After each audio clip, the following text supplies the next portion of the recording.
Hello, ഇന്ന് മൂലം.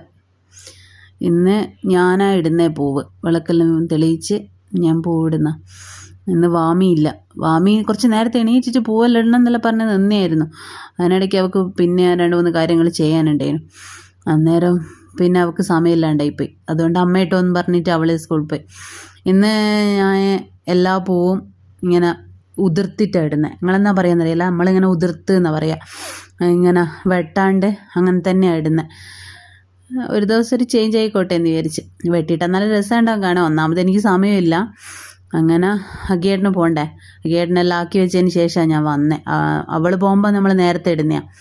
അപ്പോൾ ചോറെല്ലാം ആക്കി വെച്ചിട്ടാണ് വന്നത്, എല്ലാം എടുത്ത് വെച്ചിട്ടാണ് വന്നത്. ഇന്നങ്ങനെ എല്ലാം നമ്മൾ പുറത്തുനിന്ന് വാങ്ങിയ പൂ തന്നെയാണ്. കാരണം ഇവിടെ ആകെ 2 പൂവല്ലേ ഉള്ളൂ. 1, 2, 3, 4 എന്നെല്ലാം പറഞ്ഞ എണ്ണി നോക്കുന്നതാണ്. അത്തം, ചിത്തിര, ചോതി, വിശാഖം, അനിഴം, തൃക്കേട്ട, മൂലം. പക്ഷേ നമുക്ക് 2 ചിത്തിര ഉള്ളതുകൊണ്ട് 7 അല്ല 8 പൂ വേണം. ബാക്കിയുള്ള പൂവെല്ലാം അതിൻ്റെ അകത്ത് എടുക്കുന്നത്. നല്ല രസമല്ലേ പൂവ്, നല്ലൊരു കളറ്. അതിൻ്റെ ലൈറ്റ് പിങ്ക് പൂവാണ് ഞാൻ ഓറഞ്ചിൻ്റെ മുന്നേട്ടെ. ഈ കളർ എനിക്ക് ഭയങ്കര ഇഷ്ടമാണ്. കളർ ഡ്രസ്സും എനിക്ക് ഭയങ്കര ഇഷ്ടമാണ്. അങ്ങനെ ഞാൻ അതെല്ലാം ഇടുന്നതാണ്. ശരിക്കും 7 പൂവിടുന്ന ആൾക്കാരുണ്ട് കേട്ടോ. ചിത്തിരയ്ക്ക് 2 ചിത്തിരയ്ക്കോ എണ്ണ അങ്ങനെ ഒപ്പിച്ചിട്ട് 10 ദിവസം 10 പൂവെന്നൊക്കെ. ഞാൻ ഓരോ ദിവസം ഓരോ പൂവ് കണക്കാക്കിയിട്ടാണ് ഇട്ടെ.